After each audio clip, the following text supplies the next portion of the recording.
எல்லாருக்கும்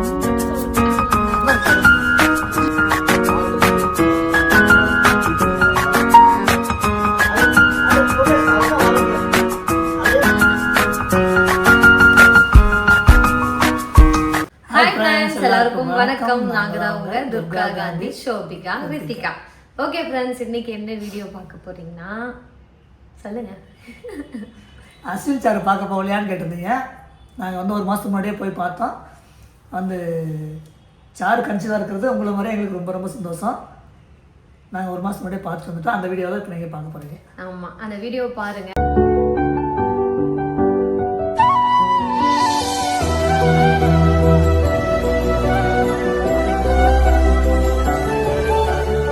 அஸ்வின் சாரு வீட்டுக்கு தான் வந்து போக போகிறோம். ஏன் எதுக்கு என்ன அப்படிங்கிறது எல்லாமே நீங்கள் அஸ்வின் சாரு விலாகில் வந்து கண்டிப்பாக பார்த்துருப்பீங்க. சாரு பார்த்தீங்கன்னா கன்சீவாக இருக்காங்களா. நேத்திக்கு தான் வந்து எங்களுக்கு சர்ப்ரைஸாக வந்து வீட்டில் வந்து சொல்லிட்டு போனாங்க. நான் பயங்கர ஹாப்பி ஆகிட்டேன். நான் சாரு பார்க்குறப்பெல்லாம் சொல்லிகிட்டே இருப்பேன், உங்களுக்குன்னு ஒரு குழந்தை இருக்கணும் சாரு, சீக்கிரம் சீக்கிரம் சீக்கிரம் அப்படின்னு சொல்லிகிட்டே இருப்பேன். அது கடைசியாக பார்த்தீங்கன்னா ஆண்டவ முன்னியத்தில் நல்ல விஷயமா நடந்திருக்கு. மெயினாக வந்து பார்த்தீங்கன்னா எங்ககிட்ட சொல்கிறதுக்காக கிளம்பி வந்தாங்க. அது பயங்கர கார் எடுத்துட்டு வீட்டுக்கே வந்துட்டாங்க. வீட்டுல வந்து நேர்ல நாங்க ரொம்ப நேரம் உங்களுக்கு வெயிட் பண்ணி வச்சோம். நாங்க வேற கொஞ்சம் வேலையா போயிருந்தோமா. அஸ்வின் மட்டும் தான் வந்திருப்பான்னு நினைச்சிட்டு டே இருடா வந்துடுறோம்னு சொன்னா கடைசியா சாரு வந்திருந்தா. டக்கு நான் போட்டு ஒரு கிரைண்டர்ல, நீங்க அந்த வீடியோ பாத்திருப்பீங்க, ஒரு கிரைண்டர் நான் பார்த்து அரிசாட்டுறதுக்காக சரி பண்ணிட்டு இருக்கேன். பொசுக்குன்னு கை நீட்டுறேன். நான் அப்ப கூட சாரு பார்க்கல, அஸ்வினை தான் பார்த்துட்டு விளாக்ல ஏதோ பேசணும் போல அப்படின்னு சொல்லி திரும்பி பார்த்தா சாரு கையில அந்த பிரெக்னன்சி கார்டு 2 கோடு. எனக்கு அப்படியே சந்தோஷமாயிருச்சு. அவங்க போனதுக்கு அப்புறம் கூட நாங்க பேசிட்டு இருந்தோம். இப்ப கூட பேசிட்டு வந்தோம். நம்மகிட்ட சொல்றதுக்காக வந்தாங்க, பெரிய விஷயம் அப்படின்னு சொல்லிட்டு. ஏன்னா நம்மகிட்ட வீடியோ கால் பண்ணி சொல்லியிருக்கலாம், போன் பண்ணி சொல்லியிருக்கலாம். ஆனா மத்த எல்லாரை விட எங்க 2 பேர்த்துக்கும் ஒரு பாண்டிங் இருக்கு, அக்கா தம்பி பாண்டிங்.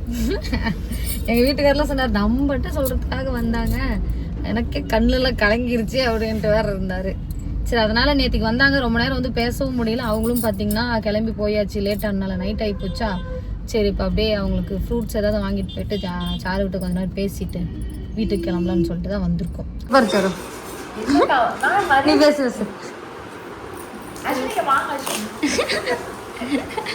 அஸ்வின் அங்க பாத்திரம் கழுவிட்டு காத்துக்கிட்டு இருக்கிறான். அஸ்வின் வந்து பாத்தீங்கன்னா சாருக்கு பயங்கர ஹெல்ப்பா இருக்கான்.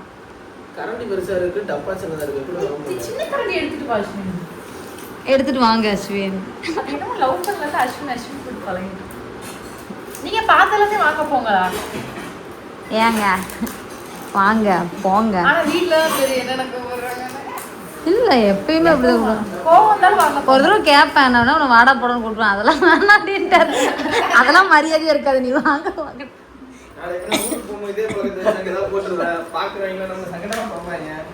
எங்க மாமனார் சொல்லுவாரு, ஒண்ணு வாங்க போங்கன்னு கூப்பிடு, இல்லைன்னா வா போட்டு கூப்பிடு, ஏதோ ஒன்று கூப்பிடு அப்படிம்பாரு, இல்லைன்னா மாமான்னு கூப்பிடும்பாரு. நான் மாமான்னு எல்லாம் அப்பா கூப்பிட்டுருக்கீங்களா?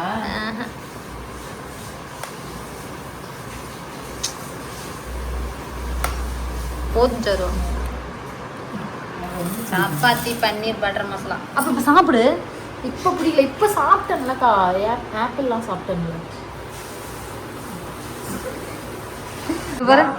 அஸ்வின் நாங்க வந்திருக்கோம், டீ போட்டுட்டு இருக்கான். எப்படி சொன்ன? ஒரு டம்ளர் தானா? நிஜமா டீயா காஃபியா?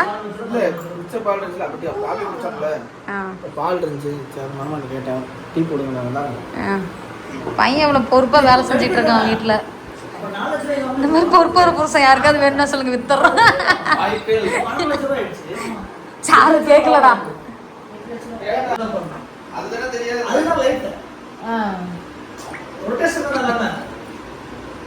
காசு வரும், மறுநாள் செலவு பண்ணிடலாம், அடுத்த காசு வரும், அடுத்த செலவு பண்ணணும். அதுதான் லைஃப். அதுதான் காசே வரல, வெறும் சோறு ஜெயில்.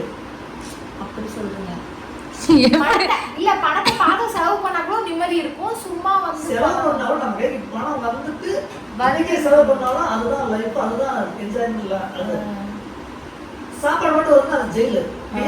ஜெயில சோறு போடுறாங்க, நம்ம எதுக்கு வேலைக்கு போகணும்? நமக்கு தேவை சோறு தானே. எங்க வீட்டுக்காரர் வந்து சாருக்கு ஒரு கொஸ்டினுக்கு வந்து ஆன்சர் பண்ணிட்டு இருக்கு. சோறு மட்டுமே முக்கியம் கிடையாது. நாம வேலை செய்யணும், சம்பளம் வரணும், அந்த சம்பளத்துல போய் நம்ம செலவு பண்ணணும். இன்னைக்கு வாங்க காசு இன்னைக்கே செலவு பண்ணா கூட நாம் சம்பாதிச்சு அந்த காசை செலவு பண்ணணும். அந்த மாதிரி தான் விவசாயம். விவசாயத்தில் பார்த்தீங்கன்னா ஒரு 10,000 ரூபா நம்ம செலவு பண்ணுவோம். அந்த 10,000 ரூபா வரும். 10,000 15,000 ஒரு 5,000 எக்ஸ்ட்ரா வரும். அங்கே வந்தாலும் மறுபடியும் கொஞ்சம் ஒரு வாரத்துக்கு செலவாயிடும். ஆனால் திரும்பவும் அந்த வந்த காசை வச்சு திரும்ப விதை வாங்குவாங்க, விவசாயம் பண்ணுவாங்க, திரும்ப செலவு பண்ணுவாங்க. அது ரொட்டேஷன், அதுதான் வாழ்க்கையை. அதையே திரும்ப திரும்ப செஞ்சுட்டே இருப்பாங்க. நம்மளுக்கு லாஸ் ஆகுது, பெருசாக லாபம் வரலன்ட்டு அதை வந்து வெளியே போக மாட்டோம். வெளியில போனாலும் வேலைக்கு போய் தானே ஆகணும். அது நம்ம காட்டுல வேலைக்கு போகிறதில்ல, அதுக்காக கூலி வேலைக்கு போய் போகிறது வேலை, வேற வேலை கூட செய்யலாம். ஆனால் அந்த விவசாயத்தில் இருந்தவங்க அதை விட்டுட்டு வேற வேலை செய்யறதுக்கு அவங்களுக்கு பிடிக்காது. நம்ம காட்டில் நம்ம ஒரு 10,000 ரூபா முதலீடு போடுறோம், ஒரு 15,000 ரூபா வருது. அந்த 15,000 லாபமே வரல, நஷ்டமே ஆகுதுனாலும் திரும்ப அதே வெள்ளாமே வைப்பாங்க. பண்ணிட்டே இருக்கும். அதுதான் வெறும் சாப்பாடு மட்டும் போட்டால் அதுதான் ஜெயில் வாழ்க்கை. இன்னைக்கு 100 ரூபா வருதுன்னா அந்த 100 ரூபாய் நாளைக்கு செலவு பண்ண ஒன்றும் இருக்காது, 2 பேருக்கு ஒன்றும் இருக்காது. ஆனால் இதுதான் வாழ்க்கை.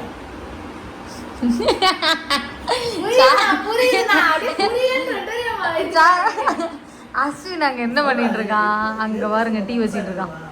அஸ்வின் உன்னை எங்க தெரியுமா காமிக்கிறேன்? கண்ணாடியில கட்டிக்கியா?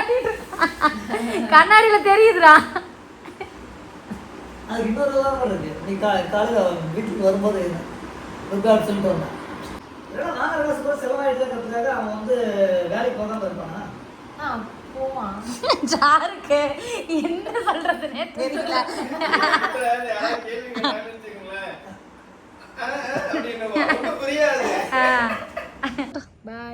அதுக்கப்புறம் அவங்க வந்து பார்த்தீங்கன்னா எங்ககிட்ட வந்து சொன்ன விதம் வந்து எங்களால் அது வந்து பயங்கர எமோஷ்னல் ஆயிடுச்சு. இவரெல்லாம் கூட பார்த்தீங்கன்னா அது ஒரு இதுவாக சொல்லிட்டு இருந்தாங்க. அது அவரே சொல்லுவார். அது வந்து நாங்கள் வந்து ப்ரொமோஷனுக்காக வெளியில் போயிட்டு இருந்தோங்க. கோயம்புத்தூர் லோக்கலில் தான் போயிருந்தோம். அப்புறம் அஸ்வின் ஃபோன் பண்ணி வரேன்னு சொன்னது. சரி அஸ்வின் மட்டும் தான் வராமல் போல் இருக்கு, என்னமோ வாங்க வரனால என்னது சைனா சைனு சாருவோடது பார்த்தீங்கன்னா நம்ம எப்போ சுமதி ஃபங்க்ஷனுக்கு போனப்ப நம்ம சாம்குட்டியோட காது குத்து ஃபங்க்ஷனுக்கு போனப்ப பார்த்தீங்கன்னா சாருவோட ஒரு ஹாரம் செட் வந்து என்கிட்ட இருந்துச்சு. எல்லாருமே ஒன்னா போயிருந்தோம், பொருள்லாம் மாற்றி மாற்றி ஹாரம் செட்டை நான் எடுத்துட்டு வந்துட்டேன். அக்கா நாளைக்கு ஒரு ஃபங்க்ஷனுக்கு போறோம்க்கா, எனக்கு வந்து அந்த ஆரம் செட்டு வேணும் அப்படின்னு சொல்லிட்டு அஸ்வின் கூப்பிட்டு கேட்டா. இவ என்னடா ஒரு ஆரத்துக்கோசரம் திருப்பூர்ல கோயம்புத்தூர் வராங்கிறான். சரி அஸ்வின் வாங்க அப்படின்னு சொல்லி நம்ம பார்சல் கூட அனுப்பிச்சிருக்கலாம். மெனக்கிட்ட அங்கேருந்து கார் எடுத்துகிட்டு வரானே எவ்வளோ செலவாகும் அப்படின்னு சொல்லிட்டு நாங்கள் யோசிச்சுட்டு இருந்தோம். சரி வரேன்னு சொல்கிறான், சரி வரட்டுன்னு சொல்லி வர சொல்லிட்டான். அப்புறம் நாங்கள் ப்ரொமோஷன் போயிட்டு போய் நாங்கள் கொஞ்சம் லேட் ஆகிடுச்சு. அப்புறம் வந்து அஸ்வின் வந்து ரொம்ப நேரம் வெயிட் பண்ணிட்டு இருந்தான். அப்புறம் நாங்கள் அங்கே போயிட்டு ப்ரொமோஷன் எல்லாம் முடிச்சுட்டு பாப்பாங்களை வேறு கூப்பிட்டு போயிருந்தோம். உடனே ரொம்ப லேட் ஆயிடுச்சு. ப்ரொமோஷன் எதுனா ஒரு எஜிப்ஷனுக்கு தான் போயிருந்தோம். எஜிப்ஷன் போனது என்ன ஆயிடுச்சுன்னா பாப்பாங்கெல்லாம் ஜாலியாக விளையாட ஆரம்பிச்சோம். கூட எங்கள் பாட்டியும் எல்லாம் சேர்ந்து விளையாண்டுட்டு ஸ்நாக்ஸ் வாங்கி சாப்பிட்டுட்டு கொஞ்சம் லேட் ஆயிடுச்சு. அஸ்வின் கூப்பிட்டான். அஸ்வின் இதெல்லாம் விளையாண்டுட்டு இருக்காங்க அஸ்வின், கொஞ்ச நேரம் வீடியோ எடுத்துட்டு கொஞ்சம் விளையாட வச்சுட்டு கூட்டிட்டு வந்துடுற அஸ்வின் அப்படின்னு சொல்லியிருந்தேன். சரிக்கா நாங்கள் வெயிட் பண்ணிட்டு இருக்கேன் அப்படின்னு சொன்னான். சாரு வர விஷயம் எங்களுக்கு தெரியவே தெரியாது. நாங்கள் இங்கே வந்து தான் சாரு வந்ததே எங்களுக்கு தெரிஞ்சது. வெயிட் பண்ணி அஸ்வின் தானே, சரி கொஞ்சம் நேரம் வெயிட் பண்ணிட்டோம் அப்படின்னு சொல்லி நாங்களும் நினைச்சோம்.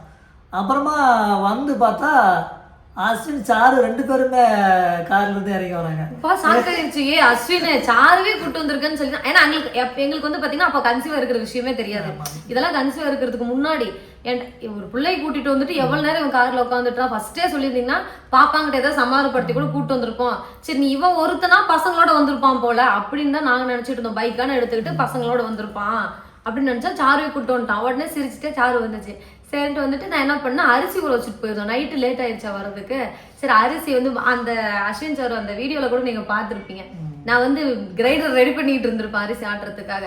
சரி அரிசி ஆட்டலான்னு சொல்லிட்டு அவங்களுக்கு வந்து தண்ணியெல்லாம் கொடுத்துட்டு அரிசி ஆட்டுறதுக்காக கிச்சன் போயிட்டேன். சாப்பாடு வந்து ஆர்டர் போட்டோம், அவங்களுக்கு சேர்த்து ஆர்டர் போட்டலாம்னு சொல்லி ஆர்டர் போட்டாச்சு. போய் அரிசி ஆட்டலான்னு போய் போனால் திடீர்னு வந்தோம்.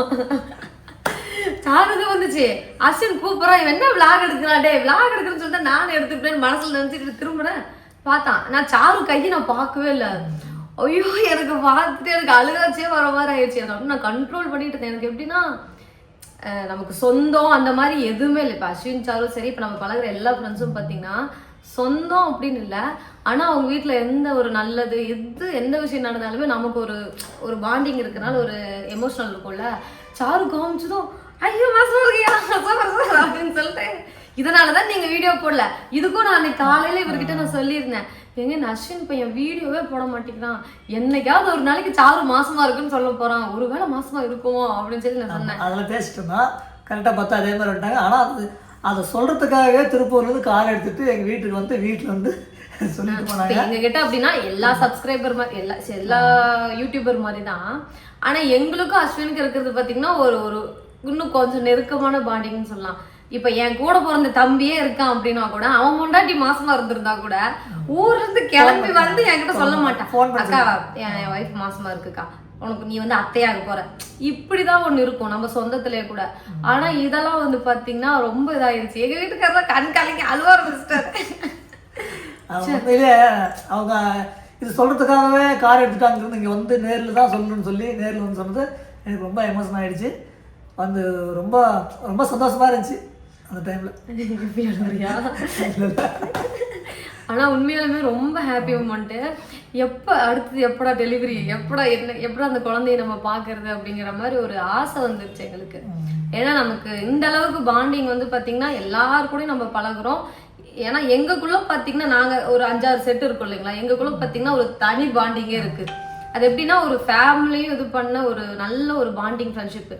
சுமதியும் சரி, பாலனா சரி, ராஜா ரூபியும் சரி, அப்புறம் ராஜானா ரூபி, ராஜா இதே சார்ல ராஜான்னு சொல்லிட்டேன், ராஜானாவும் சரி, ரூபியும் சரி, நம்ம அஸ்வின், சாரு, அப்புறமா ராஜா சர்மா போல பார்த்தீங்கன்னா ரொம்ப சின்ன பிள்ளைங்க இப்போதான் வளர்ந்துட்டு வரவங்க. நம்ம கார்த்தி சரோ, ராம்யோகா, லட்சருள் எல்லாருமே சொல்றேன். எங்களுக்குள்ள எல்லாருக்குள்ளுமே பார்த்தீங்கன்னா ஒரு நல்ல பாண்டிங் இருக்கு. இதெல்லாம் எப்படி இருக்குன்னா, நாங்கள் வந்து யார் வீட்லயாச்சும் ஒரு விசேஷம் அப்படின்னா முதல்ல நாங்கள் தான் இருப்போம். நாங்கன்னா எங்கள் இதில் இருக்கிற எல்லாருமே பார்த்தீங்கன்னா கண்டிப்பாக அந்த ஃபங்க்ஷனில் வந்து நாங்கள் இருப்போம். அது எல்லாத்தையுமே நீங்கள் வந்து விளாகில் பார்ப்பீங்க. அடுத்த ஃபங்க்ஷன் யார் வரப்போகிறது, நம்ம அஸ்வின் சார் வளகாப்பு தான் வரும். அடுத்தது இப்போதைக்கு அஸ்வின் சார் வளகாப்பு, குழந்தை பிறக்கிறது இதுதான் இருக்கு. அடுத்தடுத்து என்ன வரும்னு தெரியல. என்ன வந்தாலும் கண்டிப்பாக போவோம். நீங்கள் வந்து உங்கள் ஃப்ரெண்ட்ஸ் சர்க்கிள்லாம் போகிறீங்க, அப்போ ஃபேமிலி சர்க்கிளில் போக மாட்டீங்களா அப்படின்னு கேட்டிங்கன்னா, நம்ம வீடியோ பார்க்குறவங்களுக்கு எல்லாருக்குமே தெரியும் எங்கள் வீட்டில் எந்த ஒரு ஃபங்க்ஷன்னாலும் நாங்கள் இல்லாமல் இருக்காது.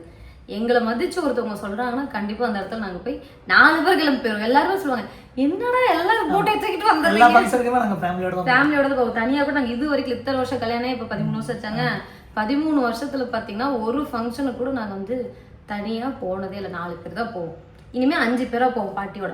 ஒரு ரொம்ப நேரமா எங்களை தொலை பண்ணிக்கிட்டே இருக்கு. வீடியோ ஆஃப் பண்றது கும்மா போறேன் நானு. இருந்தாலும் முதல்ல நாங்க இருப்போம். சாரி மீனா, வீடியோ பார்த்துட்டு மன்னிச்சுக்கா மீனா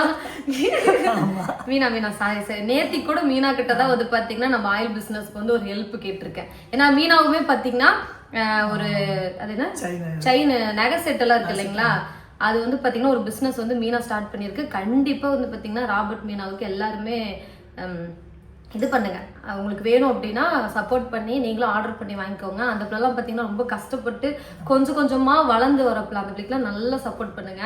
சாரி மீனா, டக்குன்னு சொல்ல மறந்துட்டேன். இந்த லிஸ்ட்ல யாரையாவது சொல்லாமட்டு தான் மன்னிச்சுக்கோங்க. எல்லாருமே பார்த்தீங்கன்னா என்னோட ஃபேமிலி மாதிரி தான் நான் நினைக்கிறேன். இப்போ அஸ்வின் சாரு பற்றி பேசுறதுனால 1-2 பேர் விட்டுருப்பேன், ஓகேங்களா. மற்றபடி அவங்க சொன்ன விதமும் சரி, எங்ககிட்ட வந்து அது ஒரு ஆசையா வந்து சொன்னதெல்லாம் பார்த்தீங்கன்னா எங்களை ஏற்றுக்கவே முடியல. எப்படா இவங்க இப்படி இருக்காங்க. இப்போ நான் உண்மையா ஒரு சத்தியமாக சொல்ல போனால், இப்போ எங்களுக்கு எதாவது நடந்துருந்தா இப்போ நான் இந்த மாதிரி நேரில் போவேனா இல்லை ஃபோன் பண்ணி, நான் கூட ஃபோன் பண்ணி தான் சொல்லுவேன். நான் இங்கிருந்து நான் போக மாட்டேன். ஆனால் அவங்க வந்து பார்த்தீங்கன்னா அவன் ஒரு பேச்சுக்கு தான் மாமான்னு கூப்பிட்றான், அக்கான்னு கூப்பிட்றான்னு நாங்கள் நினச்சோம். ஆனால் உண்மையாக அந்த மாதிரிலாம் இல்லை. உண்மையாலுமே பார்த்தீங்கன்னா என்னை வந்து ஒரு அக்காவாக நினைக்கிறேன். மாம்சே மாமா என்ன மாமா அப்படின்னு சொல்லிட்டு கிண்டல் அடிப்பான். நல்லா இவங்களுக்குள்ள ஒரு நல்ல பாண்டிங் இருக்கு.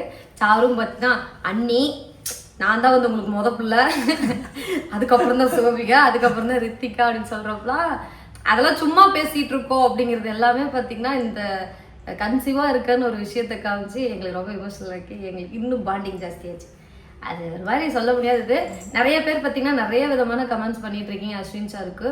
அவங்க நல்லபடியாக டெலிவரி ஆகி நல்லபடியாக குழந்தை பெற்றுருக்குன்னு சொல்லி எல்லாருமே ப்ரே பண்ணிக்கோங்க. நாங்களும் அதுக்கு தான் ப்ரே பண்ணிட்டு இருக்கோம். அதுக்கப்புறம் மறுபடியும் நம்ம கரூர் போக வேண்டிய வேலை வச்சு போயிட்டு ரிட்டர்ன் வரும்போது திருப்பூர் போயிட்டு அஸ்வின் சார் வீட்டுக்கு போயிட்டு நேரில் பார்த்துட்டு வந்தோம். ஏன்னா அன்னைக்கே நம்ம ரொம்ப நேரம் வெயிட் பண்ண வச்சிட்டோம், திரும்ப போய் பார்த்துட்டு வரலாம்னு சொல்லிட்டு கரூர் அப்பயும் ஒரு ப்ரொமோஷனுக்காக தான் போயிருந்தோம். போயிட்டு ரிட்டர்ன் வரப்ப அது கொஞ்ச நேரம் போய் 2-3 மணி நேரம் இருந்திருப்போம். போயிட்டு கொஞ்ச நேரம் எல்லாம் பேசிட்டு இருந்துட்டு அந்த குட்டி குட்டி மூமெண்ட்லாம் பார்த்தீங்கன்னா நான் நிறைய வீடியோ எடுக்கல. நம்ம வீடியோ எடுக்கிற பிளான்லேயே போகல, சும்மா போய் பார்த்துட்டு வரணும். ஏன்னா அவங்க வந்தாங்க அன்னைக்கு வந்துட்டு லேட் ஆயிடுச்சு. உடனே கிளம்பி போயிட்டாங்க. பாட்டி வந்துட்டு மாசமா இருக்கிற பிள்ளை இவ்வளவு நேரம் இருக்கக்கூடாது, நீ கிளம்பு, ஒண்ணு இங்கே தங்கு இருக்கிற மாதிரி இருந்தாரு, எல்லாம் கிளம்புங்கன்னு சொன்னாங்க. அப்புறம் அவங்க வந்து அவங்க பாட்டி வீட்டுக்கு ஏதோ அர்ஜென்ட்டா போகணும்னு சொல்லி கிளம்பிட்டாங்க. அதனால போயிட்டு கரூர்ல பார்த்துட்டு வந்துட்டோம். நெக்ஸ்ட் இந்த வீக்ல வந்து பாத்தீங்கன்னா அவங்க வீட்டுக்கு நாங்க திரும்பவும் போவோம் கண்டிப்பா. இன்னொரு தடவை போயிட்டு ஒரு நாள் ஃபுல்லா போய் இருந்து பார்த்துட்டு ஜாலியா இருந்துட்டு வரணும். சரி ஓகே ஃப்ரெண்ட்ஸ், அந்த vlog-ஐ தான் நீங்க பாருங்க. இந்த மாதிரி உங்களுக்கு யார் ரொம்ப ஃப்ரெண்ட்ஷிப்ல ரொம்ப பாண்ட் ஆயிருக்காங்க அப்படிங்கறத கண்டிப்பா கமெண்ட்ஸ்ல சொல்லுங்க. அஸ்வின் சேனலுக்கு எல்லாருமே ப்ரே பண்ணிக்கோங்க. ஓகே ஃப்ரெண்ட்ஸ், இந்த வீடியோ பிடிச்சிருந்தா லைக் பண்ணுங்க, ஷேர் பண்ணுங்க, கமெண்ட் பண்ணுங்க, மறக்காம துர்கா கேர்ள்ஸ் சேனலை சப்ஸ்கிரைப் பண்ணிருங்க. டாடா.